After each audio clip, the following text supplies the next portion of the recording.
téléspectateurs RIS, je m'appelle Christelle Gilberton. Mon métier, c'est artiste, animatrice en arts plastiques. Je suis spécialisée dans l'enseignement d'activités artistiques spécifiquement et je suis aussi capable d'animer des ateliers d'activités d'expression artistique. J'ai été licenciée depuis le 27 avril 2020. Auparavant, j'étais embauchée à un poste d'animatrice sur les temps périscolaires dans les écoles primaires.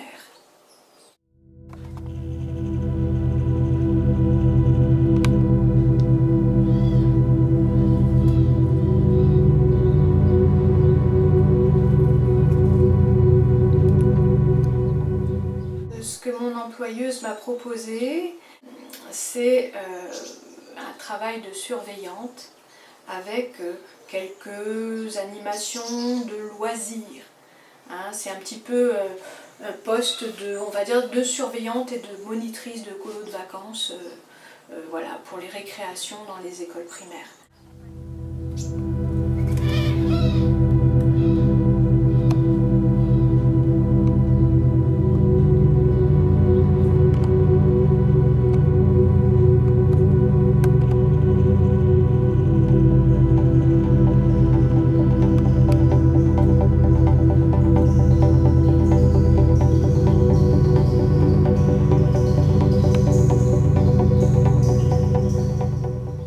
Auparavant, j'effectuais véritablement un travail d'éducation populaire à la culture. Et là, c'était plus du tout le même travail qu'on me proposait. Alors déjà, avant, j'étais embauchée en quart-temps, c'est-à-dire je travaillais 1h15 par jour, et pas tous les jours. Ce qui fait que j'avais un salaire brut d'à peine 100 € par mois. Et donc là, ce qui m'était proposé finalement, c'était de gagner pas beaucoup plus, sinon pratiquement autant, avec un travail qui n'a plus rien à voir avec, avec mes compétences, mes savoir-faire, et avec aussi ce que j'aime faire. Donc j'allais m'ennuyer et être toujours dans la précarité et toujours pauvre, voilà, avec des horaires qui ne permettaient pas, en plus, qui permettaient très difficilement d'avoir une autre activité professionnelle pour compléter l'insuffisance de ce salaire. Donc, non, j'ai pas pu accepter ça. C'était vraiment pas possible. C'est en sortant d'un rendez-vous avec une psychologue du travail au Pôle emploi, qui est le Pôle emploi où je suis inscrite, que j'ai rencontré les représentants du comité de défense des droits des travailleurs privés d'emploi et précaires.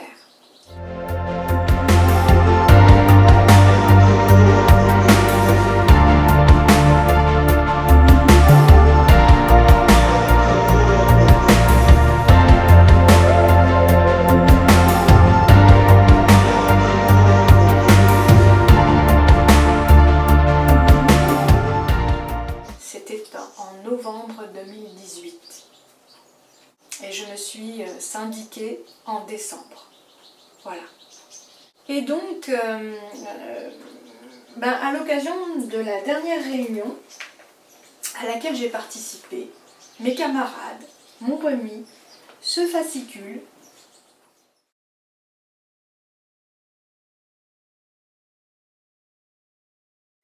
document d'orientation de la 11e conférence du CNTPEP-CGT. Et j'ai très envie de vous le lire.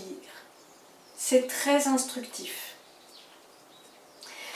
La psychologue du travail que j'ai consultée a insinué que, étant donné que je souffre de dyscalculie, elle a insinué que, ça se trouve, je souffre aussi de dyslexie.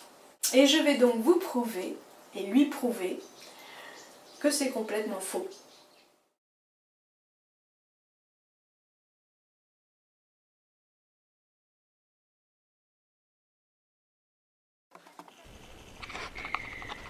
Le capitalisme, c'est la société dans laquelle nous vivons. Dans cette société, les patrons, les banquiers, les financiers, etc. possèdent tout ce qui permet de produire les marchandises.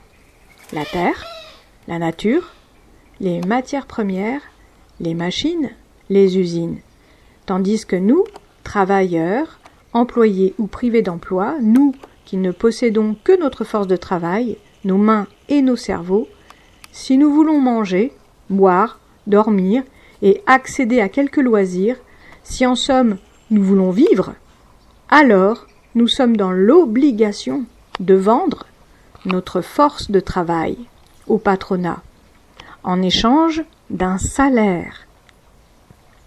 Dans la propagande du patronat, il est dit que le travail est un coût, c'est-à-dire que nous, travailleurs, nous coûtons aux entreprises.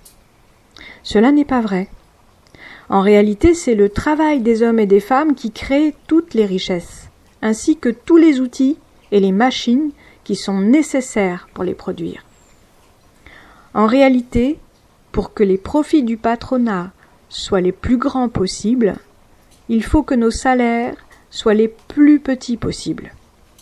La part de ce que nous créons nous-mêmes doit être toujours plus petite, et cela, quelle que soit la richesse accumulée de nos patrons.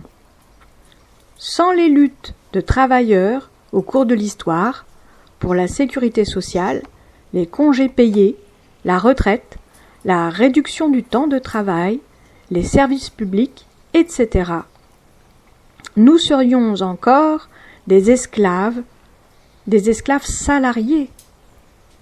Et ce combat ne s'arrête jamais, car il n'est pas un seul jour où le patronat cesse de remettre en cause ce que nous avons conquis, d'accroître ses profits par l'exploitation des travailleurs et de valoriser le capital. Le capitalisme, c'est cela, une poignée d'individus qui n'a qu'un objectif, s'enrichir. Et leur principal outil, c'est de s'approprier le travail de la classe sociale qui produit réellement les richesses. Crise du capitalisme et Covid-19. De nombreux éditorialistes, hommes politiques ou économistes, parlent de la Covid-19 comme d'une crise sanitaire qui aurait provoqué une crise économique d'une forme, entre guillemets, nouvelle. Sur le graphique, ci-dessous, la période Covid-19 est difficilement observable sur la longue séquence 1996-2021 parce qu'elle ne constitue pas une rupture, mais s'inscrit dans la continuité de la casse générale de l'emploi qui a redémarré en 2008. Depuis, cette casse ne fait que s'intensifier, hormis quelques variations conjoncturelles. La Covid-19 n'est en réalité que le nouveau prétexte des patrons pour licencier, quand, hier, il s'agissait de la compétitivité. Renault, Arcelor, Mittal, Sanofi, Nokia, Société Générale, toutes ces entreprises licenciées bien avant la crise sanitaire et continuent encore aujourd'hui tout en empochant des milliards d'aides publiques.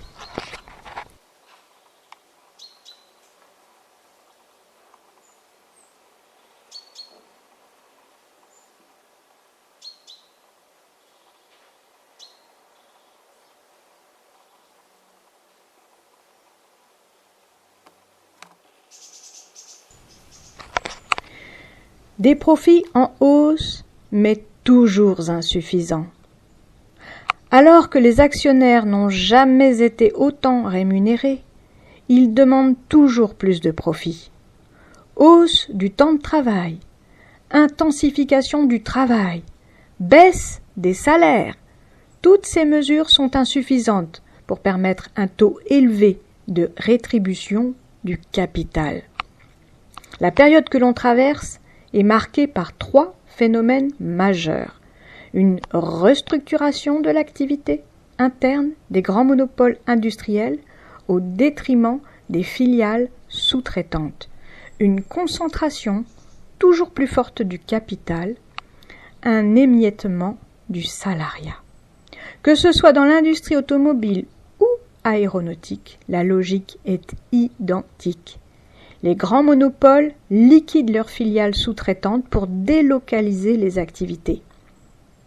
Le futur des fonderies, comme celle du Poitou ou de Bretagne, dont Renault est soit propriétaire, soit donneur d'ordre, est ainsi en suspens. Et avec lui, l'avenir industriel de notre pays.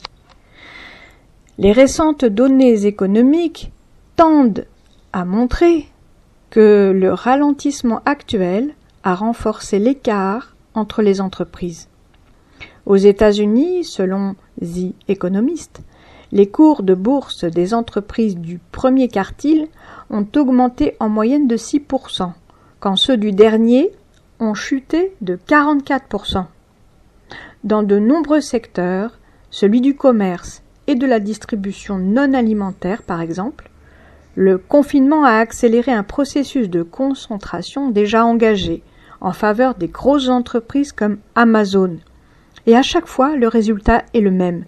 Concentration du capital d'un côté et suppression d'emplois de l'autre.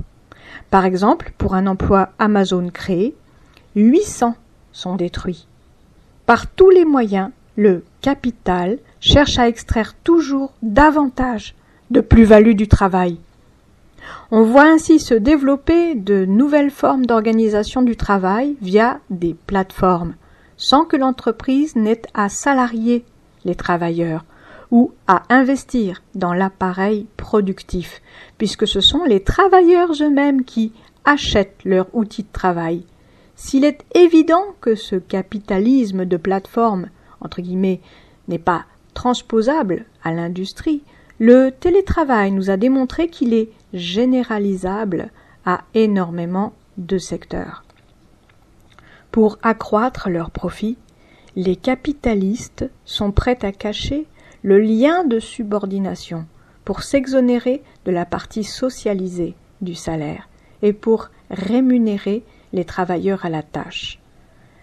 Répondons à cette attaque en dissociant le droit au salaire de la relation de subordination. Alors, qu'est-ce que c'est que la partie socialisée du salaire? C'est une partie du salaire qui est prélevée sur le salaire brut pour bénéficier à tous les travailleurs sous forme d'assurance chômage, de sécurité sociale, de pension de retraite, etc. Qu'est-ce que c'est qu'un lien de subordination? La subordination, c'est la dépendance d'une personne ou d'une chose par rapport à une autre. Voilà.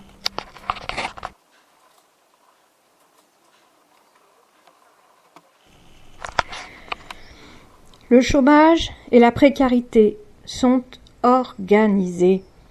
Pour approvisionner les entreprises en salariés, le patronat doit disposer d'une main-d'œuvre disponible, abondante et qui lutte pour être embauchée. Plus cette population est démunie et pauvre, plus la concurrence pour obtenir un emploi est grande et plus les patrons peuvent facilement imposer leurs conditions d'embauche. C'est pour cela que le patronat ne combat jamais véritablement le chômage. Chaque entreprise préfère épuiser à la tâche des salariés sur des effectifs les plus restreints possibles pour attiser la concurrence entre les travailleurs. De manière plus générale, les vagues de casses industrielles que l'on observe sur le territoire français depuis de nombreuses années attestent même d'une volonté de détruire de manière planifiée non seulement les droits, les statuts, les conditions de travail et de salaire, mais aussi l'emploi lui-même. Casse de la sidérurgie dans les années 1980, casse de Manufrance et des chantiers navals de la Ciotat, casse chez Peugeot, Continental, Goodyear, Total, mais aussi casse dans les services publics, en particulier ceux dont la privatisation est la plus avancée. Air France, La Poste, SNCF, SNCM. Dans les services de la protection sociale, dans toutes les branches de la sécurité sociale, dans les associations et les collectivités territoriales. Ces destructions planifiées sont le résultat de véritables choix politiques. Du patronat, d'une part, avec ses licenciements en chaîne pour enrichir les actionnaires, et des gouvernements, d'autre part, en raison de leur accompagnement, au mieux passif, mais complice dans la plupart des cas. Les capitalistes cherchent également par tous les moyens à précariser les travailleurs et à détruire les conquis ouvriers. Concernant la sécurité de l'emploi, entre guillemets. Ainsi, le recours au travail précaire a explosé ces 30 dernières années, avec la multiplication des missions d'intérim et de l'embauche en contrat court. Aucun secteur de la production n'est épargné, comme en témoigne la part grandissante des contractuels et vacataires dans les effectifs de la fonction publique. L'absence de contrôle réel du respect des règles de l'embauche en CDD, la création de nouveaux contrats du type CDI intérim, CDD de projet, etc. L'assouplissement du droit de licenciement. Pour les capitalistes, il s'agit d'une part d'adapter l'emploi dans le temps de la force de travail afin de favoriser les profits des actionnaires et des chefs d'entreprise à court terme, et d'autre part, de créer des divergences d'intérêts artificielles entre les travailleurs en CDI et les travailleurs précaires. Nous devons donc lutter par tous les moyens contre ces formes d'emploi précaires, en association avec les travailleurs en emploi. C'est pourquoi nous disons que le chômage est organisé.